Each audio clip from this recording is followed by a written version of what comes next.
So thank you for joining us. My name is Tila Neguse, and I'm an associate director at the Center for the Study of Race and Ethnicity and Equity. I'd like to begin with a land acknowledgement by acknowledging that we are at Washington University in St. Louis, which is located on the ancestral lands of the Illinois, Osage, and Missouri peoples who were removed unjustly, and our community is the beneficiary. We honor our heritage of our Native people and what they teach us about stewardship of the earth. I also want to start by thanking our partners for without whom this event wouldn't be possible: the Divided City, the Center for the Humanities, the Center for the Literary Arts, the Department of English Creative Writing Program, the Department of Romance Languages and Literatures, the Office of Institutional Equity, and Somos WashU. As you can tell by that wide range of support from all those different units, we are so happy to welcome you all here today to celebrate Latine Heritage Month and to celebrate poetry. The name of this panel is Quién soy y quiénes somos? Who am I and who are we? The idea of this title stems out of an experience that many Latine and racialized people share. Who am I? Who are we? With this framework, I'm reminded of the Du Boisian double consciousness. Du Bois, of course, was speaking in particular of an African-American experience of the dynamics of conforming and belonging while being Black in the US, when he described what he called the two-ness, this sense of always looking at oneself through the eyes of others, this idea of encompassing two warring ideals in one dark body. In her essay, Chicana artist, scholar, poet, and activist Gloria Anzaldúa expands upon ideas introduced in her iconic 1987 book, La Frontera, Borderlands, the New Mestiza. In this essay, she deepens her metaphorical construction of La Frontera, or the borderlands, as a creative space for Chicanx artists to explore and thrive. For Anzaldúa, the border is not just a physical space, it itself is a metaphor.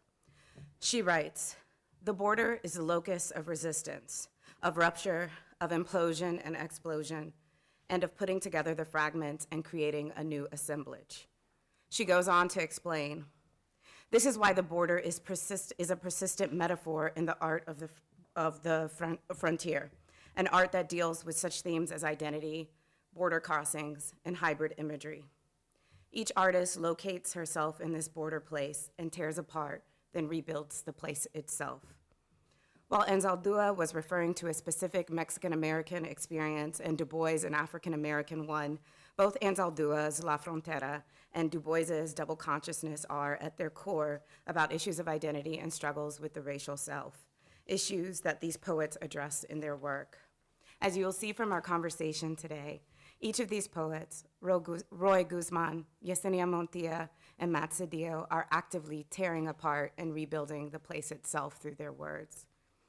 Drawing from their intersectional racial, gender, and linguistic identities and nationalities from across the Latin America diaspora, each of these poets beautifully confronts issues of race, liberation, identity, immigration, colonialism, and activism through their words. We often look at the study of race and ethnicity from a historical, political, and socioeconomic lens. But with this panel, we want to expand how we view race and ethnicity by forefronting a creative framework. Creative writers, through their words and their imaginative landscapes and world building, allow us to consider issues of race and ethnicity in different ways than we have before. I'm so excited to have this panel and to have these poets here. Now it's my pleasure to introduce Gisela Medina, who's a PhD student in Hispanic Studies and a graduate assistant at our center, and who will introduce our panelists. Thank you.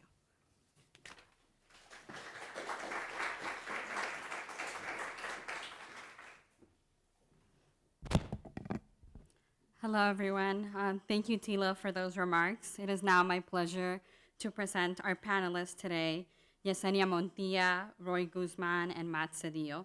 Unfortunately, Yesenia Montilla could not make it today due to being under the weather. She sends her deepest regrets, and we are sad that she can't be with us today.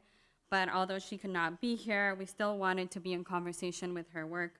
So we will be showing a short video of her reading some of her poetry soon. Yesenia Montilla received her MFA from Drew University in Poetry and Translation. She is a Canto Mundo Graduate Fellow and a 2020 NYFA Fellow. Her work has been published in the Academy of American Poets, Poem a Day, Prairie Schooner, Gulf Coast, and in Best of American Poetry 2021 and 2022. Her first collection, The Pink Box, is published by Willow Books and was longlisted for a PEN Open Book Award. Her second collection, Muse Found in a Colonized Body, published by Four Way Books in 2022, was nominated for an NAACP Image Award. Roy Guzmán is a Honduran poet whose first collection, Catrachos, was first published by Grave Wolf Press on May 5, 2020. Roy has also been the recipient of a Scribe for Human Rights Fellowship, focusing on issues affecting migrant farm workers in Minnesota, and has been chosen as a Letras Latinas scholar and a poetry incubator participant and workshop leader. After the Pulse nightclub massacre in Orlando, their poem, Restored Mural for Orlando, was turned into a chapbook with the help of poet and visual artist Dee Allen to raise funds for the victims. With poet Miguel M. Morales, Roy edited the anthology Pulso, in remembrance of Orlando, published by Damaged Good Press. Matt Sedillo has been described as the best political poet in America, as well as the poet laureate of the struggle by academics, poets, and journalists alike. He has appeared on C-SPAN and has been featured in the Los Angeles Times, among other publications. The poetry of Matt Sedillo is in turn a shot in the arm of pure revolutionary adrenaline, and at others a sobering call for the fundamental restructuring of society in the interest of people, not profits. Passionate, analytical, humorous, and above all sincere, a revolutionary poet, fortunate enough to be living in interesting times, the artistry of Matt Sedillo is a clarion call for those who know a new world is not only possible, but inevitable. Please join me in welcoming Matt and Roy Guzmán.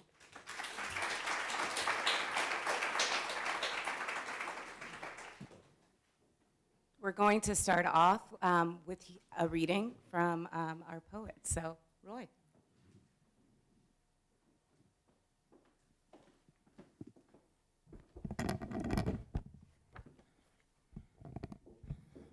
I was off cue there. Thank you all for coming out tonight. I thought we were only going to have 5 people in the audience because that's what poets get. We get the breadcrumbs, but the bread is yummy. I've got a poem that I'm going to start off with from Catrachos. Catrachos, for those of you who do not know, is a nickname for Honduran people. And there's a lot of history around that, not just around anti-US imperialism, but also questions of shame and questions of solidarity. So this particular poem is a poem inspired by my great-grandmother. And I think I should say this because I'm like a poet, but also like a teacher, and like I feel like I need to wear both hats at the same time. When a poem feels inaccessible, right, to you, sometimes just listening to it, the music, right, even if it's in a whole different language, sometimes, you know, that is a way of responding to it. So, my great-grandmother's egg thief. My great-grandmother's egg thief was never officially charged, though she considered her son's wife prime suspect. Rita, my great-grandmother's name, never trusted her daughter-in-law, and maybe rightfully so. Mama Chela's hazel eyes and light skin, as myth goes, 2 reasons a man would let his Trojan horse loose.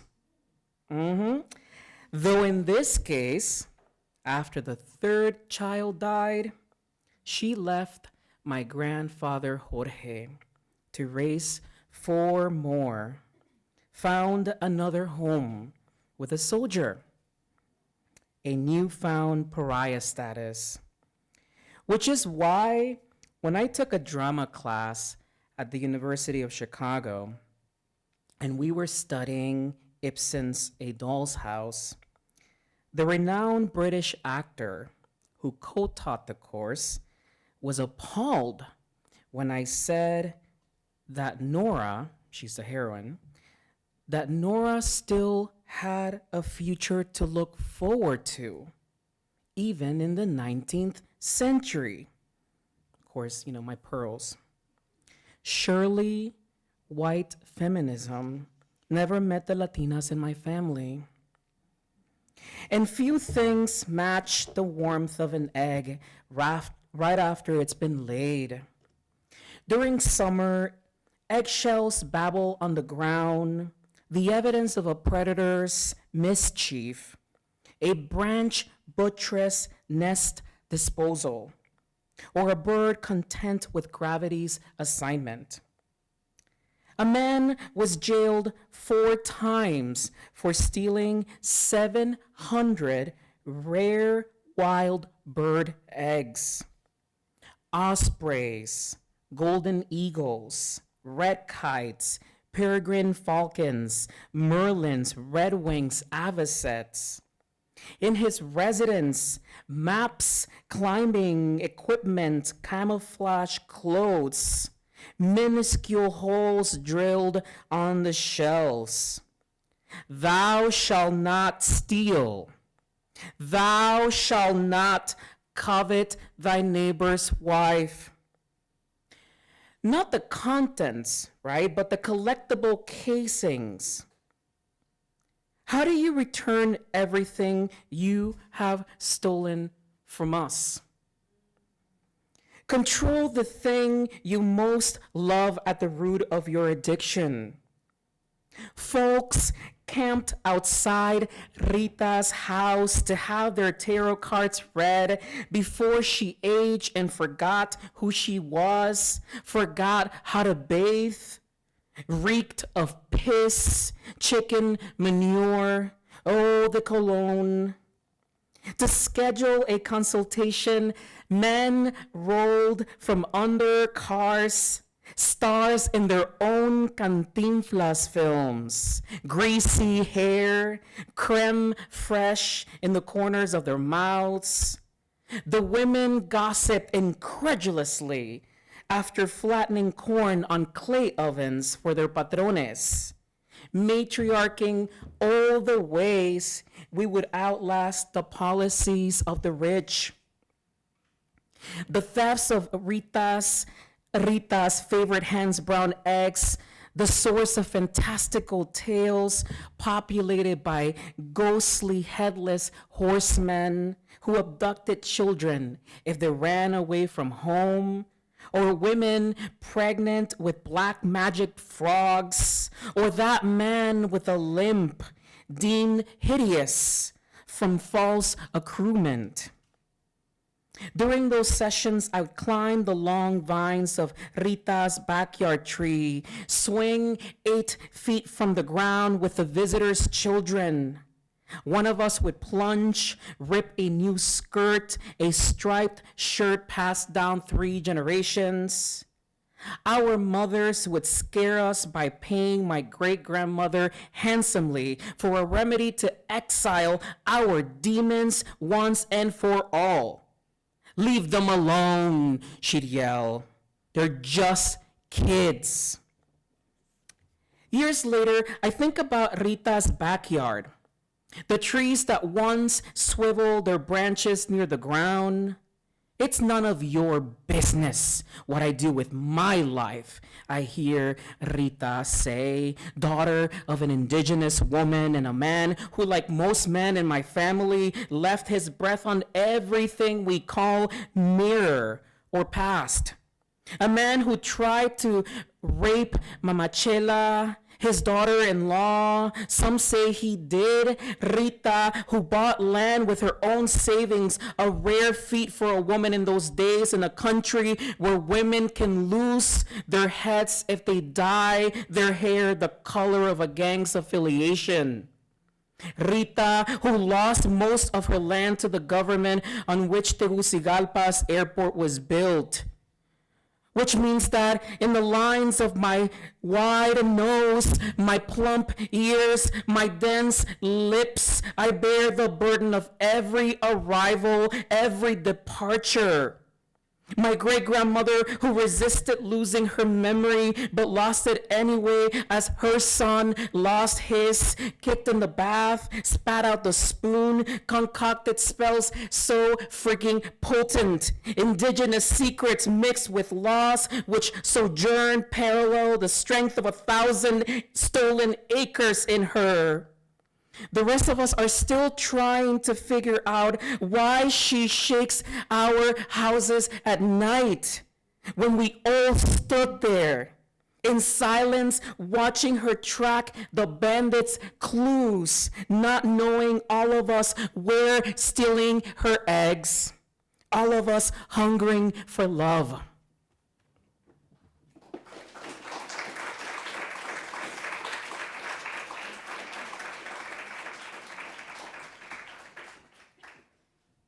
And although Yesenia can't join us, we're going to play a clip of her reading one of her poems. I'm gonna start off with the title poem. The title poem of the book, Muse Found in a Colonized Body, is 11 parts, but I'm only gonna read the first part.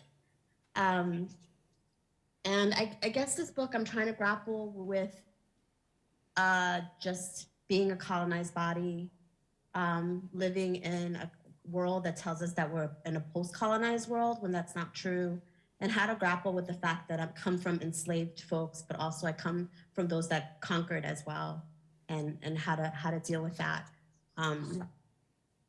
with my home and as an American. So Muse Found in a Colonized Body has an epigraph from Helene Sedillo, and the epigraph is, "There's no greater love than the love a wolf feels for the lamb it doesn't eat." They say when the Spaniards came, we thought them gods. They came with sincere eyes, but insincere mouths and cocks. They knew something about the universe, and we only knew about the earth, not about the stars, unless being guided by them is a kind of knowing. But no, in those days, the stars knew us more than we them, and that might be the difference between the wolf and the lamb, our relationship to bounty. I think what I want to say here is that to the wolf go the spoils, and yet there's something about being a lamb, the danger, the never knowing when the wolf will be hungry enough. How do you not love yourself when you constantly survive your undoing just by being precious? I don't like coyness. If I love you, I will take your mouth first, because that is where the breath lives. Does that make me a wolf? Or does this? When I'm near you, I shackle my intentions and feast with my eyes. I won't dare eat of your flesh. How could I? It would be like the snake that eats itself from the tail. Eventually, it chokes on everything, its rough scales, its heart, all colonized and tender. The whole world becomes its body, half eaten and dragging in the dirt.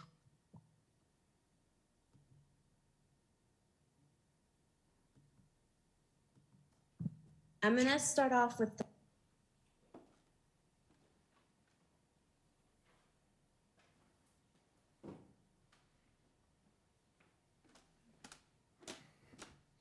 How's it going? Oh, do that again.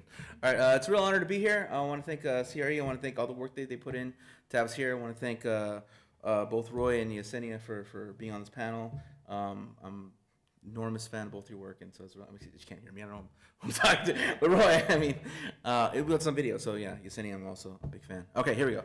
My name is Matt Sedillo, and I'm going to do 2 quick poems for you.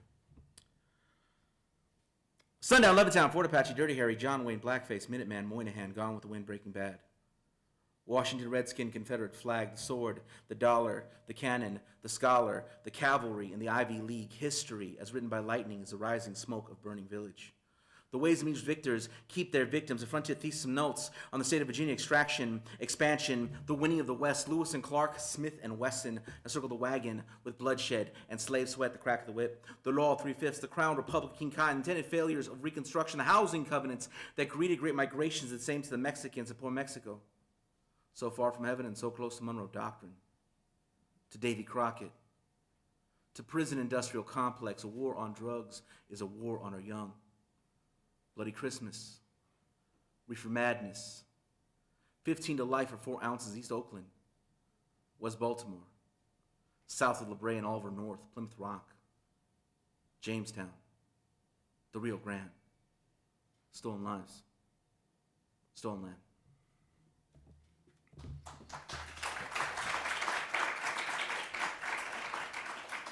Some were born in summer homes and palatial groves where pain was only to ever unfold from the pages of secret gardens where the red fern grows, but not I. See, I come from the stock of star-eyed astronauts who greet the night sky with big dreams and wide eyes always running down the devil's highway through occupied America, all the way back to house on Mango Street and all the books you don't want us to read. Raised on handball off the back wall of a panaderia born east the river, post Mendez versus Westminster, one generation with red lines and diplomas that were signed with those dreams in that skin need not apply. See, I come from struggle. And if my story offends you, it is only because you made the mistake of seeking your reflection in my self-portrait. See, this will not be about you. Because some are born in the Common Core. Reflected faces grace the pages of doctrines discovered and age to be explored. World hardships crashed against new shores, New England, New Hampshire, New Jersey, New York. For others, pushed off Turtle Island. Aslan, do not call this brown-skinned immigrant. Child of the sun, son of the conquest, Mexicano blood, running through the veins of the east side of Los Angeles. Do not tell him in native tongue his song will best be sung. Do not tell me who I am, because I was raised like you, miseducated in some of those very same schools off lessons and legends of honest Indians and Christian pilgrims and a nation of immigrants all united in freedom. That isn't until they pulled aside my white friend, pointed directly at me and said, Scott, I judge you by the company you keep, and you spend your time with this. And the same old story, it's 1846. The adventure Uncle Sam, the stick-up Manny Wetback. Show me your papers, now give me your labor. The melting pot was never made for the hands that clean it. The American dream has always come at the expense of those who tucked it in. You don't know that, so you don't teach it. Could write you a book, but you won't read it. Soon it's about you.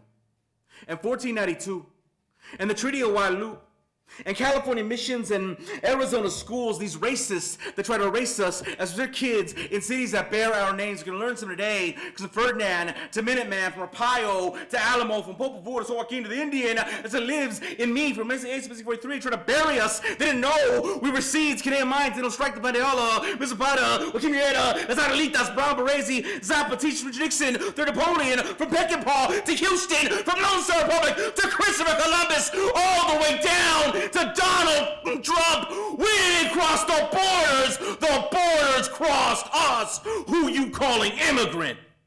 Pilgrim?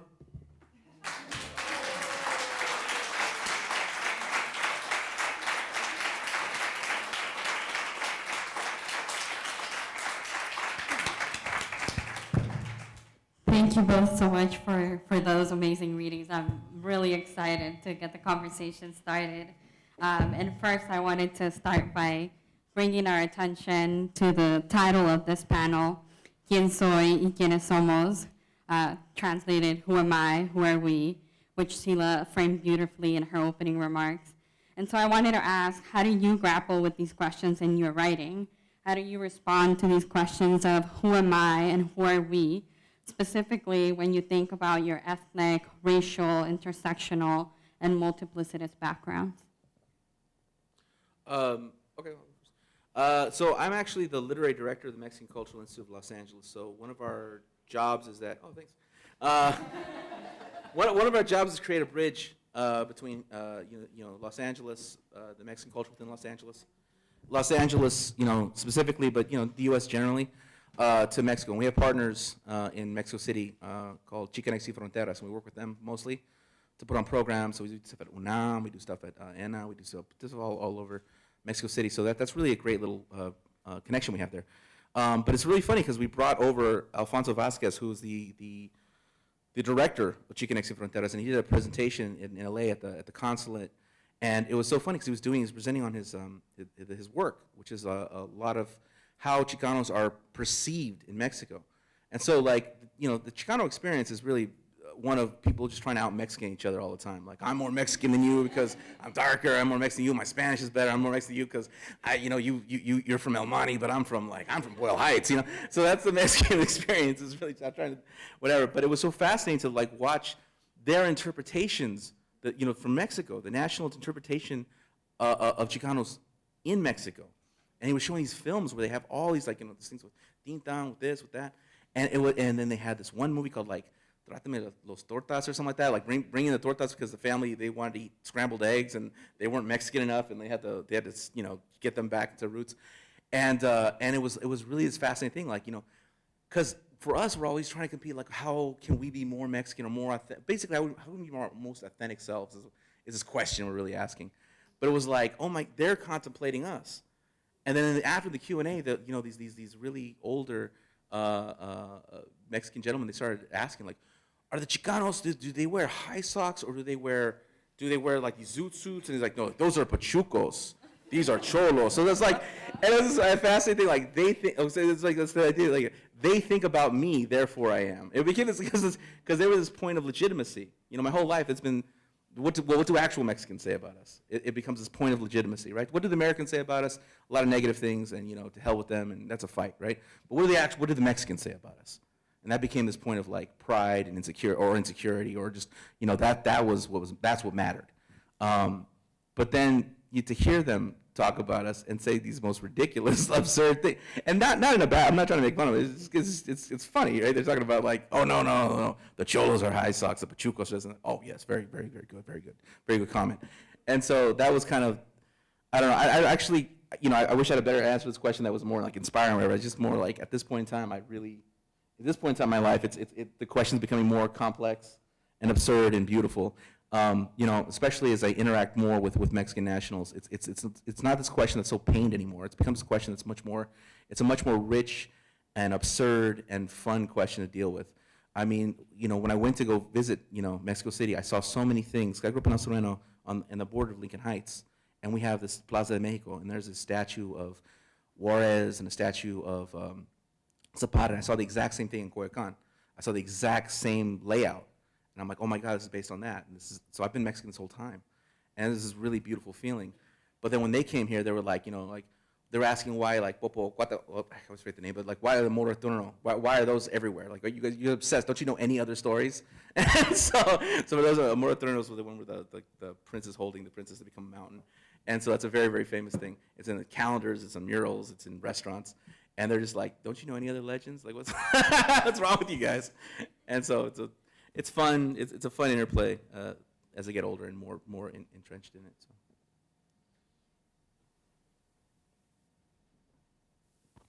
All right. Can you hear me? Yes. I love that phrase. They think about me, therefore I am. Ooh, they think about me, therefore I am. I guess I need to hold the microphone closer to me. That sense of Mexican Olympics, you know, Mexican, who's more Mexican, it's really funny, and I want to thank, you know, Tila and Gisela for inviting us, right, to this this wonderful space. And I think my answer to your question is going to be one of the very first times I was invited to do a reading out of state. Right, so my book comes out May 2020, and the pandemic, you know, was doing its thing. Very, I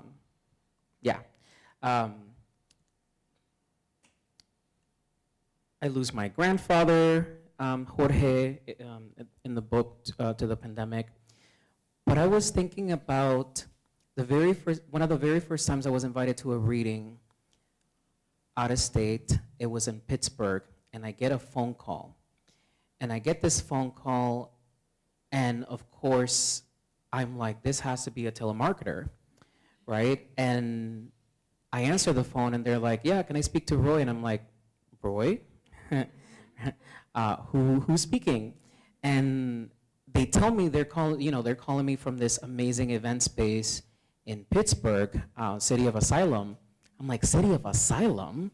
That sounds like a phony name. It's gotta be like a made up, it's gotta be like a made up name. And of course, and then I am coming out of one of these buildings like this, right, in Minnesota, and I start looking around me, and I'm like, someone's going to abduct me. Someone is trying to kidnap me, and is calling me because of blah, blah, blah, blah, blah. And then she's telling me that she's got this offer for me to come and visit and read poetry, and that they're gonna pay me to do this. And I'm like, no, I'm gonna have to call the police, right? This isn't real. They had to contact me 3 different times for me to realize that they were legitimate. So yeah, I didn't have to do that with the center here, but all of this to say is that when I receive an invitation for an event like this, I constantly have to think about why me, and also who did not get invited. And I have to think about who else is on the panel. I have to think about who else has been invited to the table. And so I am grateful that I get invited to these kinds of spaces, but I'm very mindful of who else needs to be at the table besides me. I don't want to be the reader who gets invited every year, and it becomes like, I don't know, like my book tour at WashU. But thinking about this panel and this question of quién soy, quiénes somos, especially in a time when in the United States, specifically, I should say, although it's taking place in Latin America, how we seem to be at all over the place when it comes to like who is speaking. Is it I? Is it we? Right? The politics of that. I wrote something on the plane on my way here, and so this is what I came up with. Bueno, soy Roy. That right there, that R, that rolling of the R, I'm that. I am the caretaker of a name my grandfather found in an almanac, a name common among the speakers of a different language. Soy Roy. But to those speakers, I'm Roy, without the rolling of the R. Maybe monolingual English speakers can't roll their R's because their former guardians of the English language over time scraped the R's out of every word like a coin traded between so many hands that their descendants no longer recognize what once beautified each side of the coin. Roy, like a recipe, or I should say Roy, like a recipe without salt. Where there once was adobo, chile, un poquito de todo. Roy, like a king without a throne. Roy, a dog that smiles when it sees its face in a river. A dog that smiles when it sees its face in the river? Un perro que sonríe al ver su rostro en el río. Un perro que sonríe al ver su rostro en el río. All of this means I'm one of the caretakers of sounds, rhythms, ways of dancing merengue in the world. I'm one of the caretakers of the past, one of the caretakers of the future, of the mariposas that haven't yet transformed, that haven't found their wings, but I'm also one of the many who inherited a legacy of encounters steeped in colorism, in colonialism, racism, sexism, homophobia, transphobia, classism, ableism, ageism, and so many other isms I continue to unlearn. I want to be able to think about who I am, to dream about who we are, without ever assuming our identities are temples we should leave behind, as though, they're just temples, as we focus on devouring this planet, as we focus on killing each other. So that was my answer to that.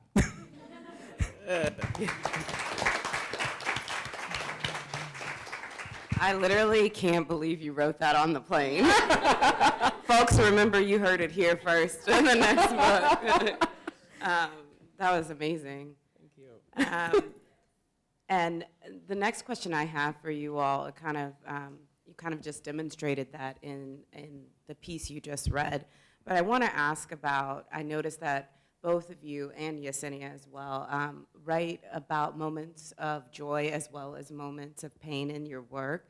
And I think that's really important for POC writers to lift up both of these experiences, because often, there's this idea that in the writing or in the creative products of folks of color that it will be all pain. And I really appreciate that in both of your books, which their books are for sale after this, there's these moments of joy and these moments of pain. So I'm just wondering, can you comment about your process in writing both of those moments?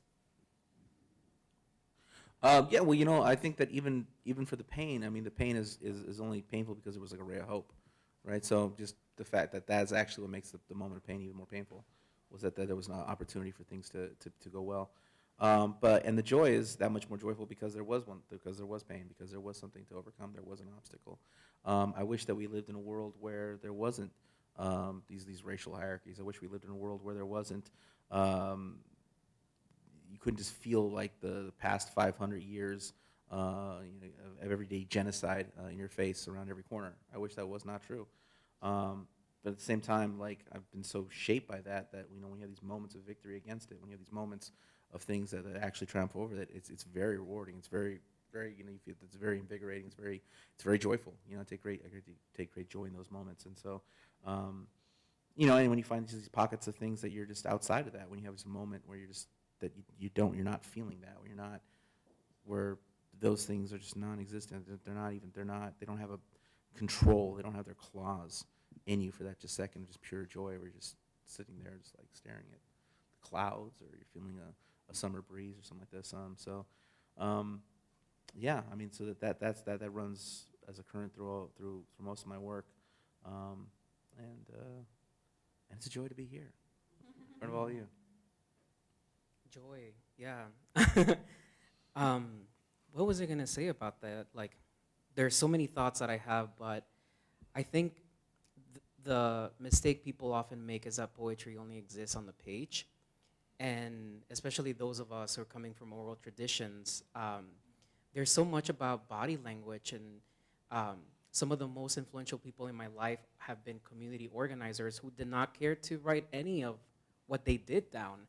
And it's all here for me, right? It's all in my heart, it's all in my body. So I feel like that, the joy of also stepping away from the page has been extraordinary for me.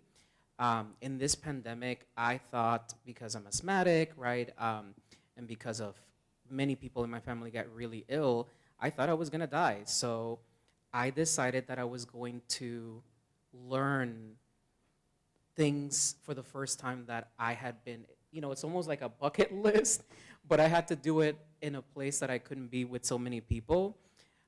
So I actually learned how to swim, which I went to the YMCA, 4 sessions, 30 minutes each. I learned how to swim. And people ask me about that, and I'm like, well, I almost drowned when I was a kid, and I no longer wanted to be that statistic of Black and brown kids who drown all the time because their parents don't know how to swim. A lot of pools are already racialized. So I did that, and I also, I don't play any instruments at all. I can sing, and so I picked up a cello, like the big old bougie I can be. I picked up the cello. I decided to pay for a cello to own, like a rent-to-own service, and I started taking classes online with this amazing tutor, and so I know how to play some mean old, old McDonald's, some lullabies, but this idea, right, that you can't learn an instrument when you're, past your prime, it's so false. Older people are so good at learning stuff like this, but we're also so good at being self-critical. And that's what gets to us. Like, we should be making mistakes, because that's how young kids are, so. So next time we visit you, you'll be playing the cello for us? I can help you swim to the shore. I think you both have touched on this next question a little bit. When I first open your books, I always look at the dedications of the books, and in your books and Yesenia's book as well, they all seem very personal. Matt, you dedicate Mowing Leaves of Grass to your mom. Roy, you dedicate Catachos to all your families. I was really interested in the Todas tus familias also. Yesenia, who couldn't be here, but dedicates Muse found in a colonized body. She says that it is for us. So if Yesenia was here, I'd ask her, who is us? For Roy, who do you consider to be Todas tus familias, or all your families?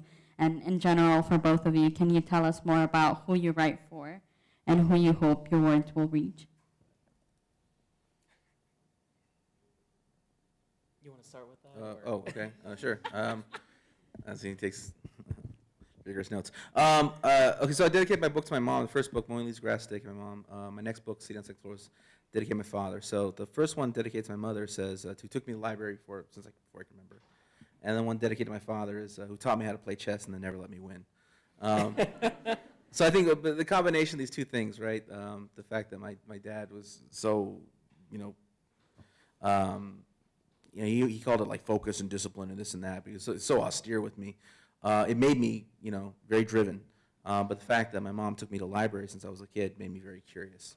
And so the first book, Mowing Leaves of Grass, which is much more of a historical text, it has much more fast-paced, it's like a crash course in ethnic studies. It's dedicated to my mom because she was the one that opened my eyes, opened that world to me, the world of books, the world of literature, the idea that I could be anywhere, by just opening a book. And she would take me to read. She would take me to the library. She would read me poetry. She used to take me like Shakespeare in the Park. I remember when I was young. She took me to go see Hamlet. And, there's a scene where Hamlet is confronting his mother, and then she says, "Oh, Hamlet, sweet boy, speak to me no more."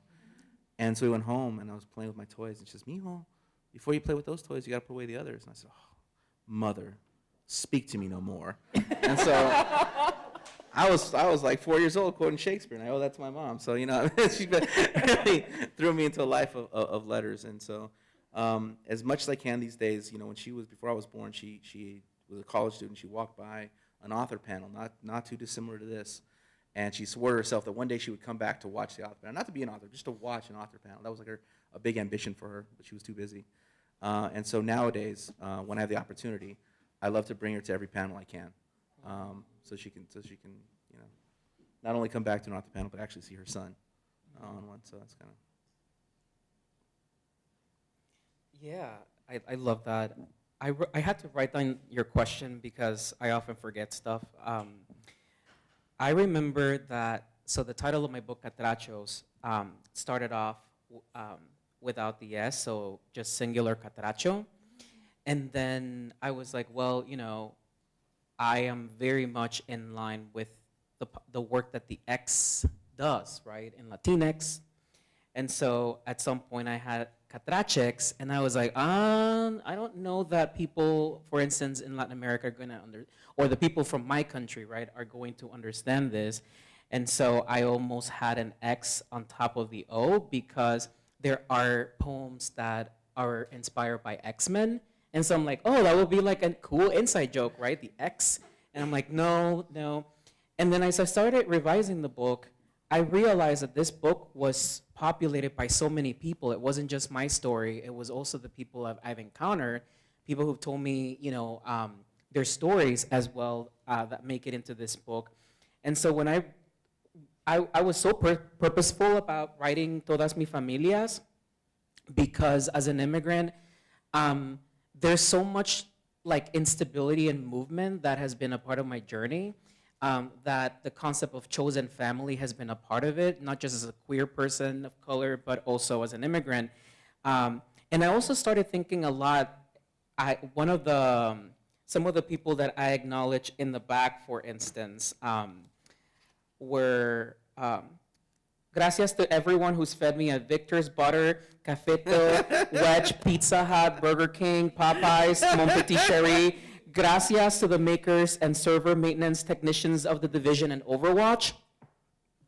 And for those of you who don't know what that is, the video games, right?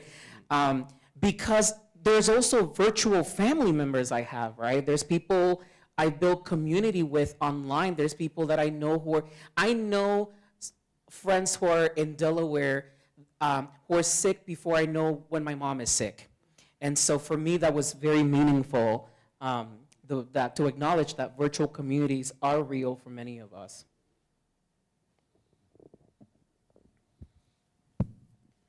I want to shift our conversation a little bit to talk about craft and what tools you all use as writers. And I kind of have like a long question, but it's going to get to the idea about what's in your toolbox as a writer, I could say.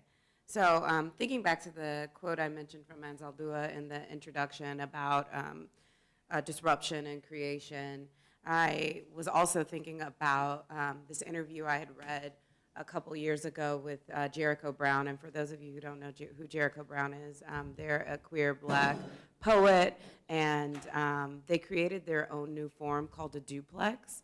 And a duplex is a hybrid form that's a mix between a sonnet and a ghazal. And in this interview, Jericho was asked, why did you make a new form? Why did you make the duplex? And their response has always stuck with me. They said, I was thinking, how do I gut the sonnet crown? But I guess the question before that is, why do I want to gut the sonnet crown? I feel completely in love with and oppressed by the sonnet, you know, because I'm a poet. I can conjecture about my obsession with the sonnet. I mean, I'm educated in the sonnet. It's been pushed down my throat the entirety of my life. There's something in me that doesn't like that and doesn't trust that because I'm a rebellious human being. I need to be a rebellious human being because I'm Black and gay in this nation, in this world, which has not been good to me or anybody like me. So my question is, do you ever think about the creation of new forms as a part of this radical act of disruption and creation and kind of pushing back against the white Eurocentric canon? Yeah. Yeah, that's an excellent question. That's an excellent quote. You know, I titled the book "Mowing Leaves of Grass." I mean, that was very much. It wasn't. It's called "Mowing Leaves of Grass." I mean, that's you know, a direct strike at Walt Whitman, and who I do think Walt Whitman was an extremely talented poet. I mean, that's fine. But like, he was also a journalist, and as a journalist, he wrote, "What does miserable, inefficient Mexico do with the grand mission of people in a new world with a noble race?" And he wrote that in propulsion of the Mexican-American War. And also in Leaves of Grass itself, there's a poem about California in which he says something to the degree of, California will teach us robust American love. And he writes this in the 1850s. And so this is a time and period in Mexico during in California, during the Greaser Act, during the foreign miners tax. This is a period of time when Mexicans are being lynched at the highest rate of any group of people per capita in U.S. history. And so while he was a talented poet, I don't think it's right particularly for anybody, or particularly Chicano kids, to grow up looking up to Walt Whitman. Yes, he was very talented, but I'm fucking talented, you know. So I mean, I don't, you know, like I'm considered the best political poet in America. Shit. So like, you know, and so like, and how do I do that? I do that through form, through the structure that I've kind of created for myself, which is called a 3-act poem. And I come up with a topic, details, point. I come up with Act 1, Act 2, Act 3. And so on one side, I have a topic, what am I writing about? Details, what do I need to get in there? What's my point? On this side, what comes first, what comes second, what comes third? How do I build up a world? How do I give it a conflict? How do I resolve it with elements from the world build? After I'm done with that, I create a 4-square situation, 1, 2A, 2B, 3. And in 1, I introduce an idea, or I introduce a hero, or I introduce something. And 2, I introduce its counterpart. 2A, the counterpart is winning. 3, the original idea wins. And so that's that. Then I'm done with that. Then I create a word arc where a word appears here, here, here, and here, or just here and here. So in this poem, Pilgrim, I said, honest Indians and Christian pilgrims, and we're all defeated and it's sad. By the end of the poem, who you calling immigrant? Pilgrim. The word returns with force and strength, right? And I do this time and time again. I developed a style that I go over and over and over again. Because what I did was I figured out kind of what was a natural extension of the way I already think. What is a natural extension of my personality? I became a student not of other authors, but of techniques and of ideas and how they kind of maneuvered this. And I grabbed a hold of the ones that made sense for me. And then beyond that, I became a student of my own mind of how do I naturally already communicate. So I developed a style. I turned that style into discipline. I turned that discipline into a standard of excellence that I hold myself to every time. And I am now the world's leading expert as to why I am excellent. Other people may be excellent, other people may be great. They may not like what I do. I don't care because I know better than them as to why I am excellent. Once you're the world's leading expert as to why you're excellent, you will never be discredited, no one can discredit you, and you will never seek validation because you know better than anyone as to why you're great at what you do. And so I know why I'm great, I know how I do it, I know that it's historically dense, I know that there's probably not anyone else writing today that writes as historically dense as I do. So yeah, so I proceed, with whatever. So my advice to anyone as a writer is to write well, write about things that matter, and if you do that often enough, you'll be one of the greatest writers to ever walk the face of the earth, because that's all writing is. So, go forth. Yes. And beyond. I was thinking about what you said regarding the library. That's such a beautiful gift, the gift of books. For me, I think the library was the space when I was starting to learn English in the U.S. I was going to this public library, and the books that mesmerized me the most were books about dinosaurs. I fell in love with all of these long names, like scientific names that also like incorporated Latin and Greek into them. It was just so fascinating. And when I was thinking about, so it took me a long time in my book to be able to give nod to the library as the space that inspired me to play with language a lot. But I think for me, the idea of invention, right, or like revolutionizing a form, it's a political act, but it can also be very problematic because I often find that people give themselves credit for inventing something that wasn't invented by them. It was invented 2,000 years ago, 3,000 years ago, but it's just, you didn't read it, so that's why you think you invented it. And to me, I call that the Christopher Columbus syndrome, right? It's like, and a thing just wash up on the shore. It takes a lot of work to invent something. It takes a lot of work to reconfigure something. In my book, I have about 15, I think, poems that I call queerodactyl. Queerodactyl poems, so like the pterodactyl and queerness. And I end up inventing this world that is of these creatures, right, that are having a ball. They're having a ballroom, if you've ever been familiar with voguing, films like Paris is Burning, that's the kind of world I grew up in Miami. And I wanted to honor that. And so I brought that world in via dinosaurs, where there's this asteroid that is this dude bro trying to barge into their party. And it's like the end of the world, but he's just stuck there, right? I tell him to stay there. And everybody, all these creatures are dancing. They're dancing on tombstones. They're dancing to a language and a syntax that I make as I go. What that means for me is I've had people who have come to my readings and they speak Spanish only, and they've said to me, I don't speak English, and yet I felt your poem, right? I have had, on the opposite side, people in English tell me, well, your syntax sounds too much like Spanish, so why didn't you write these poems in Spanish? And I go, because language isn't, this dead thing, right? Language is always changing. Talking about Whitman, when Whitman couldn't be translated appropriately to Spanish, what did Jorge Luis Borges do? Jorge Luis Borges decided to change the English so that it would fit the Spanish. And so the Spanish version became, quote unquote, the source text, right?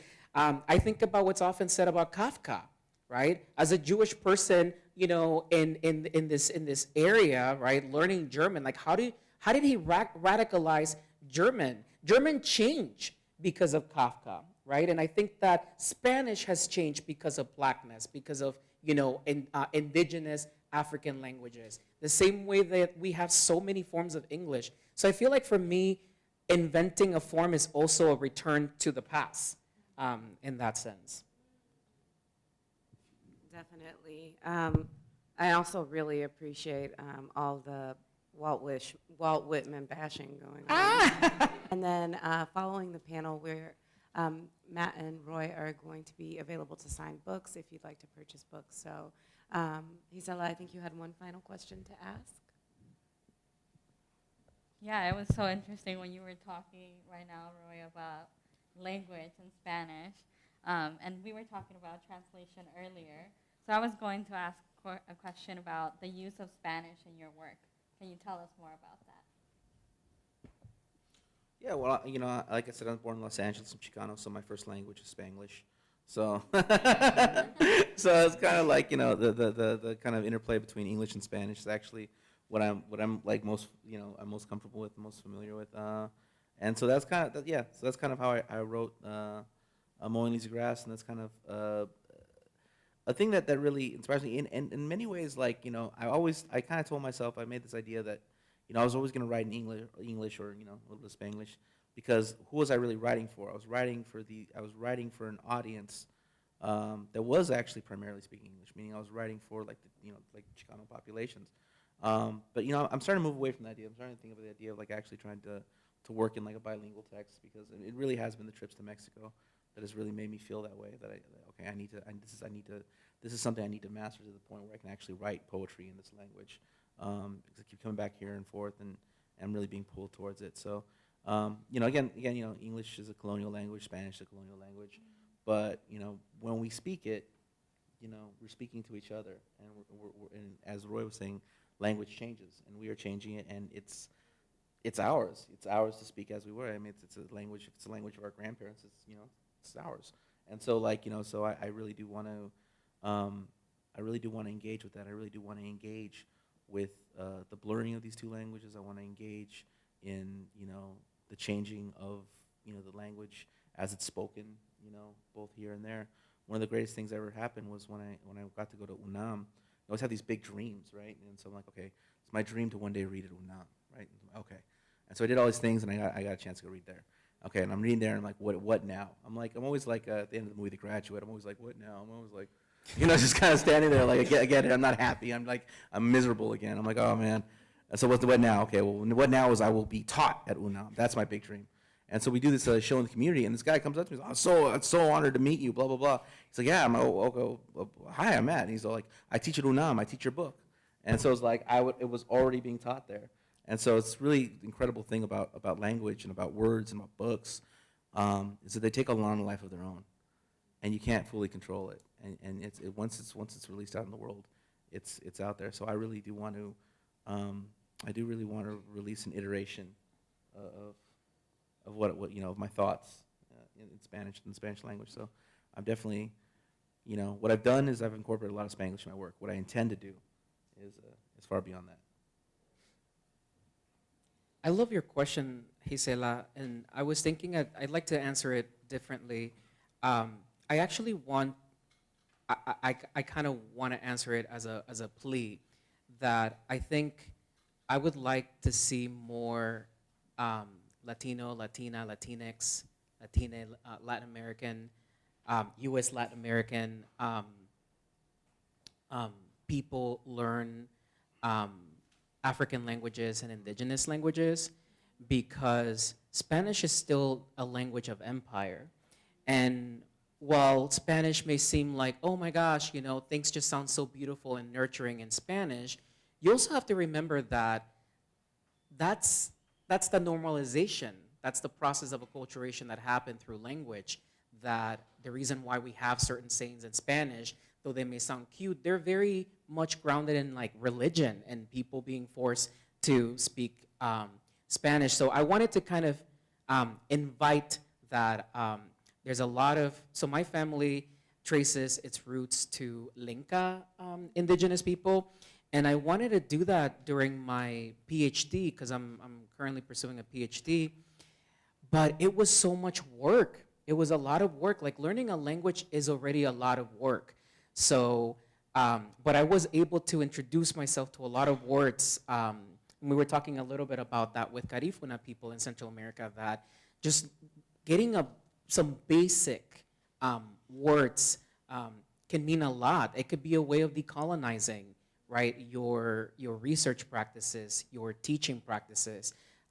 Being able, if you're Afro-Latinx, like being able to teach your child, right? Not just about like what Santeria,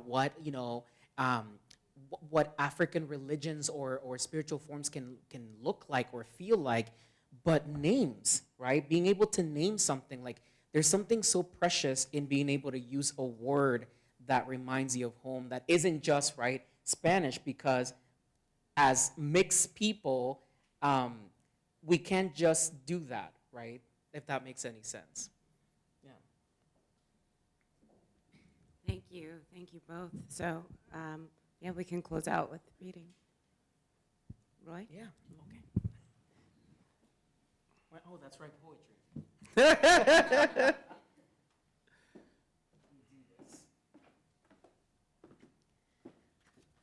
So, again, thank you all for coming out tonight. I have a note section in the back of the book, and one of the poems, the poem I'm gonna close with is, it's called Amor Eterno. Oh my God, Amor Eterno. Such a beautiful, the poem shares its title with Mexican singer Juan Gabriel's song. Juan Gabriel, and if you haven't heard of Juan Gabriel at all, probably one of the most incredible living beings, right? As a singer and whatnot. My grandmother used to love Juan Gabriel, and also Rocío Dúrcal, who sang a cover of this song. This particular poem is for Walter Orlando Troches, who he was a Honduran political and LGBTIQ rights activist, and he was murdered in 2009. He was born in 82, murdered in 2009. And why did I want to bring this poem to this space? Because he died very young. And I think a lot of you are as young as Walter, and you can make this kind of change in a space like WashU. Now, can I find it? I hope I can find it. Jeez. Sorry.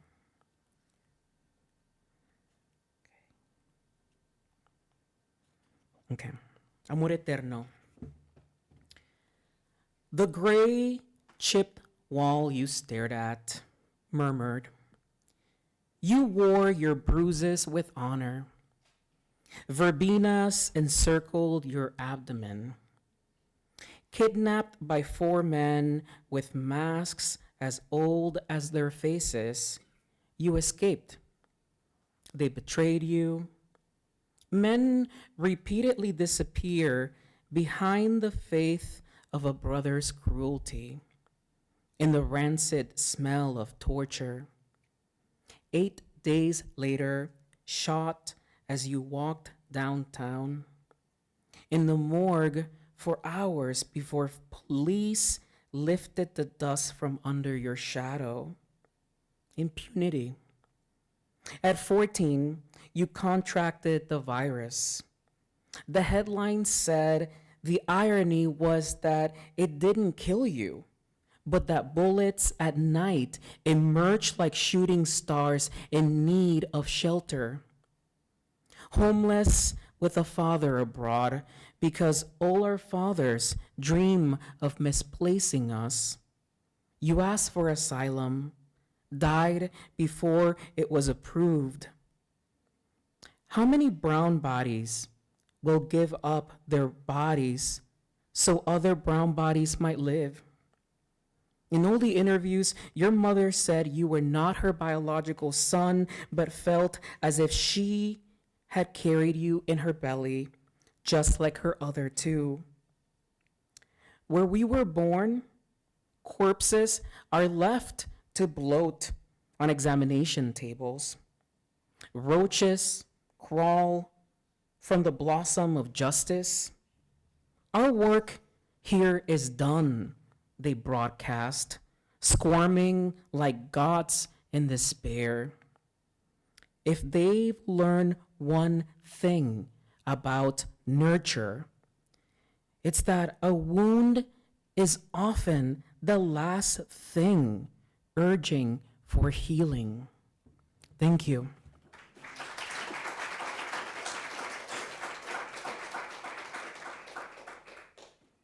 I was born on the east side of Los Angeles, across the tracks from Band and Steel, an industrial petrified forest. Across the steps, a giant green tarp protected customers and gossipers, our abuelitas, from rays of sun and the bombs of birds. They spoke Spanish, sold mangoes, papayas, and cherries, my favorite.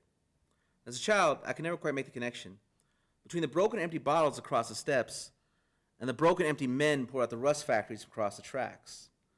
So my cousins and I would gather and throw rocks of dirt aimed directly for the head. And the men would yell back something like, "What do you damn kids know about life?" And we yelled back, "Take that, drunks." That was messed up. But that's how it was, growing up. Where Valley climbs up in Orbitsoto. El Sereno. In the 1950s, my mother's father, a technician by trade, by birth a prince among men. In a backwards kingdom that held him back, that treated him different for the radiance of his unapologetic brown skin, raised a family of 6 on a single income. There's hard-fought genius in me, older than my mother's womb. December 18th, 1981. After months of fear and absence, my father makes his return. My aunt moves to a hospital bed. She does not want to see you. You know what you did. It'd be best for everyone if you were just to leave. My mother holds a newborn, her only begotten son. There's a pain in me, older than my father's blood. As a child, I could never quite make the connection between his fingers around my throat and the anguish in his chest, a suffering older than my father's bones. His father's whiskey. Grandfather's short temper, long-lived legacy to a time history does not care to remember because beatings are not fit for scrapbooks and genealogy shame rarely make their way to the oral tradition of campfire. There is a burning in my heart that time cannot trace. Moved out from my father's, the suburbs treat me different.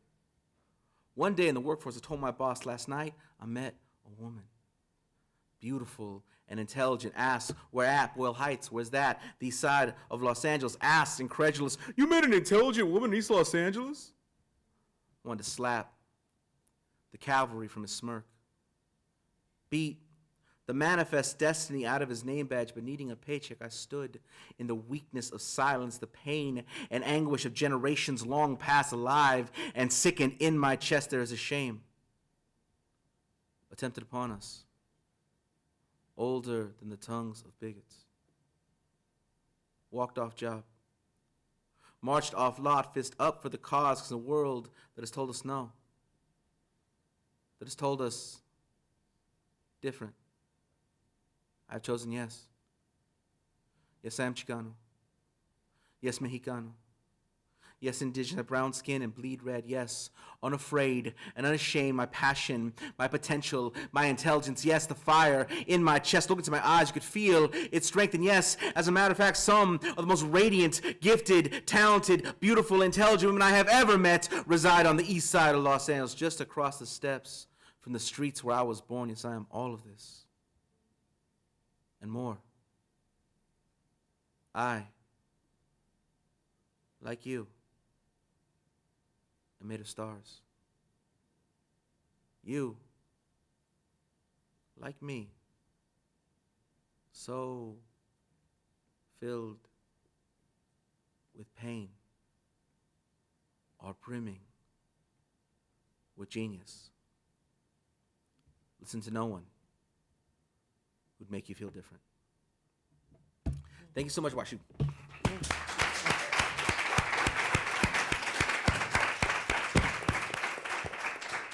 Thank you both, Roy and Matt, and also Yesenia, who couldn't be with us. We do want to take a few minutes for questions. if there are any. So please feel free, just raise your hand. And I don't, yeah, we'll pass this mic. So does anyone have any questions?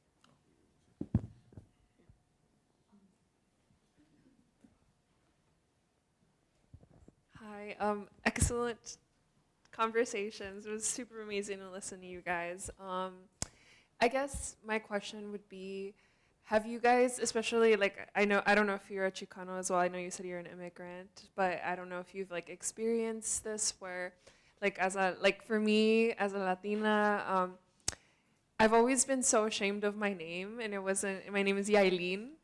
And it starts with a double L, and it's always so confusing for everyone, and it just becomes a giant story. And for the longest time, I've been always so embarrassed, and it wasn't until like recently where I've realized that I'm like, why do I have to change my name so that other people can understand it, you know? Like, and I guess the question comes, like, have you guys ever experienced being embarrassed of the culture, or like embarrassed of who you are, and how do you overcome that, I guess, or like what did you do to overcome that? Yeah, I mean, as a kid, like I mean, the most fascinating thing is that if I had lived a life that was kind of more typical, you know, before I was doing all this, I was like managing like a Big Five, and you know, so I'm not really get savage out here, but before I was doing this, I was managing a sports goods store. I mean, like I was able to get out of that life and crawl out of that. It's so funny when people ask me questions about self-care. I'm always like, well, I remember a time when no one cared about me, so I would try to work as hard as I can to never have that happen again. But like as far as that, so I become like this kind of cultural warrior. It's this you know, to representing this in places that you might not think. And I've experienced so much more racism from that experience of being in places where they don't really want you, where they don't expect you to be, where you're not supposed to be, whatever. And the cultural pride actually strengthens more and more and more. You know, the more you tell me it's bad, the more and more I want to represent it. The further, if I were in an environment where this was not even a question, if I was in a normal environment, if I was in a normal, healthy environment, this wouldn't even come up. It's just be like, whatever, right? This is whatever. But since we're in this condition, I think that we really need to look at that. And the way I look at it is that, you know, I work very hard to be very good at what I do. And you know, in this world of living the life of the mind. But I don't feel like I just do it for myself. I feel like I owe it to the rest of the community to do the very, very best I can, because we have a shared struggle, because we have a shared condition. And in this condition, we are the least represented demographically in films, television, children's books, so we don't really have a concept of ourselves. Beyond that, we're also the most economically exploited. We're at the lowest rung of the economic ladder. The least paid, we work the most hours, et cetera, the worst working conditions. I mean, these all statistically bear out. So under those conditions, they don't want to hear our stories because they just want us to get to work. They just want us to clean up after them. And so we have to fight very hard. And because I can't thoroughly enjoy my life under these conditions. I could attain all my dreams, and I still wouldn't be able to fully enjoy my life because of this, unless collective struggle is won. In the same way, you can't fully enjoy your life. So we have to fight this struggle, and we have to take pride in who we are, and we have to demand, you know, our dignity and our respect, and beyond that, we have to demand a seat at the table and our fair share of this beautiful world that we have together. And so take pride in who you are and fight for our collective rights.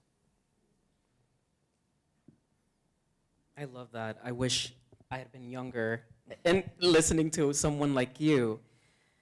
You know, it's the fact that you're asked, what's your name? Yailin, that's it. The fact that you're asking and thinking about these things in college, I remember, so I did my undergrad, as I mentioned there, at University of Chicago, where it felt like it was a box to feel shame about everything. Feel shame about, like, so, you know, growing up in Miami, my parents were constantly dealing with hurricanes, and so we didn't have money, you know, like it wasn't like FEMA was coming around and helping my parents out. And I had to take out student loans to help my parents when they couldn't go to work, right? In a place like that, but shame wasn't just in white institutions or institutions of power. Shame was already built, I think for me, even among other Latinx people. When I was in Miami, my stepdad is Cuban, and living with someone who's Honduran, someone who's Cuban, was very, very, very toxic for me, because cultures from Latin America were put in a kind of hierarchy. And I just wrote about some of this in a memoir for young adults that hopefully will come out next year or the year after from Scholastic, where I remember being undocumented and having to go clean houses with my mom, for instance, because I couldn't go to school because the law wasn't there to protect me or to protect her. So I had to go to, I couldn't go to school. I had to go and clean bathrooms, and I had to go and do all kinds of stuff like that. And so there was always a sense of shame, right? Shame for not going to school, shame for not speaking the language, shame for, because when I started going to school, the Cuban kids, right, were lighter skinned, for instance, in many cases, and they often would call me a tira flecha, an arrow thrower. They would, and it was really weird to have to deal with that, to the point that, yeah, I just felt shame. When I moved to Chicago, though, even though I started dealing with all of that racism and discrimination at the university, that's when I first came across these people known as Mexicans. We didn't have Mexicans in Miami. Now oh my gosh, we do in South Florida. But we didn't have them at the time, so I didn't grow up with any Mexicans or Chicanos. And I remember going, there would be an issue around immigration, for instance, and you see all these Chicanx people taking to the streets, and I'm like, why are these people pissed, right? And then I always tell my students this, that in Chicago, I learned through Chicanx and Mexican people that I needed to actually be pissed, right? That so much of the culture I grew up in Miami told me to just bend over backwards, to walk, with your head, down. It didn't matter how much English you spoke. You spoke, or I spoke, Inglés de factoría, which I also talk about in my book, right? Factory English. So there was a lot of discrimination and racism that came from other Latinx people. I remember in college when one of my roommates, he found out that I was Latinx, he was like, oh my gosh, I just love all Latinx people. Y'all are so warm. And I was like, you know how much we hate one another? It's we love each other, but we also hate each other. And so much of it is the effect of, colonization and the settler colonialism. Yeah. Any other questions?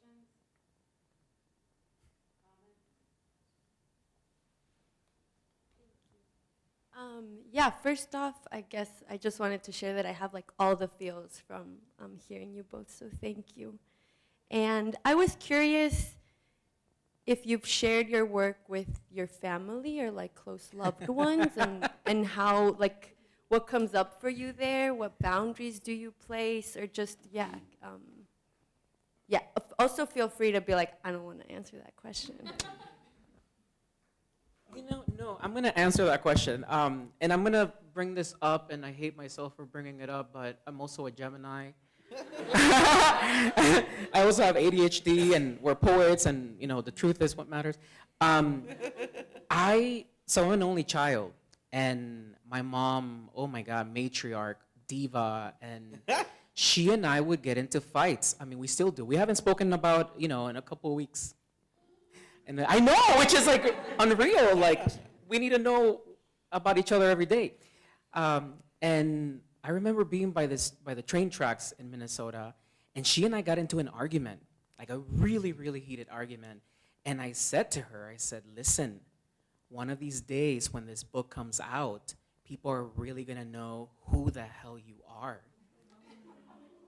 And she said on the phone, I rub my pussy with your book. Whoa!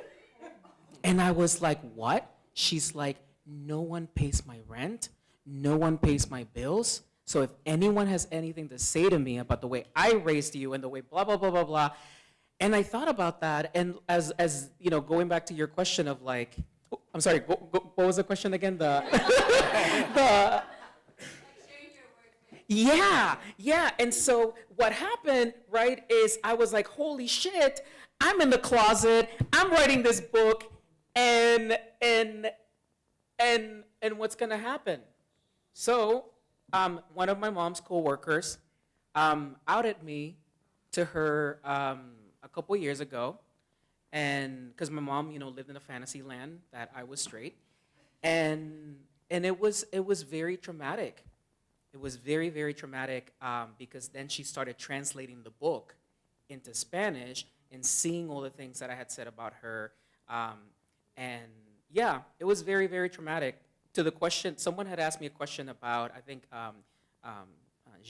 Gian asked me a question about why I didn't write this book in Spanish, and the simple answer is I was in the closet to her specifically. Like, my family online knew about me. Like, holy shit, did they know about me? She, however, did not know about me, and they knew not to tell her, right? But one of her coworkers saw me because I was tagged with my partner, and then she proceeds to tell me, so all of the help that you've given us over the years, has that been because you prostituted yourself? Are you HIV positive? Yeah. So it's a long ass wound that is still open, fresh, and I'm gonna pass the mic over to you. On that note,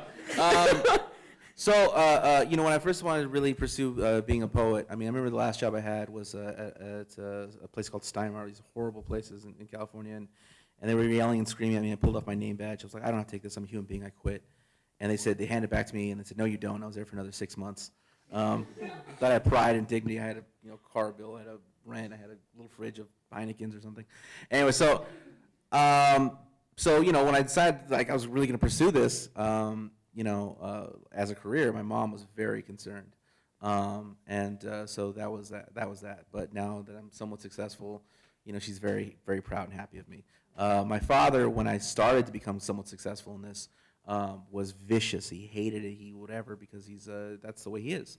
And he was really angry, and the idea that I could do something and people would care about me and whatever because he's a wounded child and whatever. I don't want to keep talking about him like that, but the fact of the matter is that he, whatever. But then I became somewhat successful, and now he's very proud of me. So success has changed a lot. And that's just the way. That's just true. The rest of my family, some of them are really supportive. Some of them, when they hear about the things I actually do that are just impressive to anybody, they'll like literally run out of the room. They run away, because they're haters. Other part of my family is very supportive, so they love it. The point of all this, the point of this, what I'm going to say is this: is that people are haters and people are supportive, but family is like the least reliable group of people. If you're a writer, to think about how well am I doing as a writer, because if they love you, they're going to gas you up way beyond reality.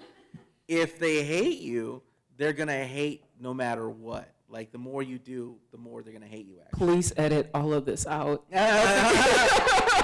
I had the part where I talked about my dad being a bad guy. But this part's important, right? Because it's the truth. It's the truth. This is part really, as you go on your own writing careers, the fact of the matter is you're most concerned about your family.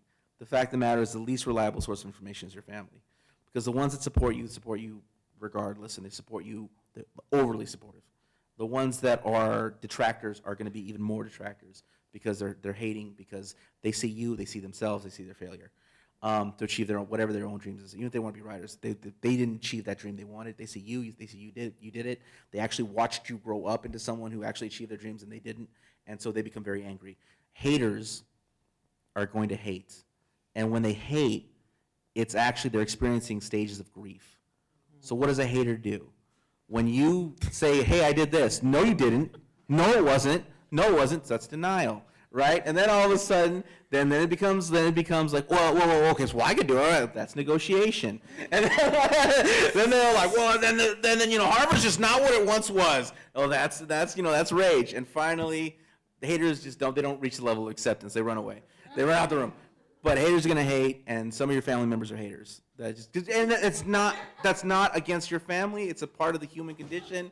There's certain percentages of haters all over the world. You know, haters in St. Louis, haters in Los Angeles, haters in Mexico City. There's haters everywhere.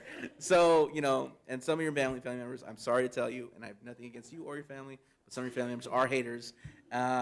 It's inescapable. And just don't worry about that. And the ones that are really supportive, appreciate them, love them, be supportive of them too. But also know that has nothing to do with reality. That's they love you. Your aunt loves you, and she will support no matter what you do, or whoever that person is in your life. They're gonna support you no matter what you do. But that's also inaccurate. So. Te quiero mucho, mami. Oh, my dad's fucking lucky. I only wrote about him like 2 or 3 times. I'll leave it at that. Given the nature of what I do, I'm the most famous Sedillo with an S in the world, so he's very lucky. Dad. On that note, let's, no hate, only love. Only love. I just want to say thank you again to you both. This has been really fun and such a great discussion. I also want to just say thank you again to all of our sponsors and to the other members of the CRE2 team, Diana, Isla, our director, Daryl, and thank you all for coming. Like I said, books for sale will be here for a minute, so feel free to chat, get a book, and get a snack, and get your book signed. So thank you again. Let's give them a round of applause.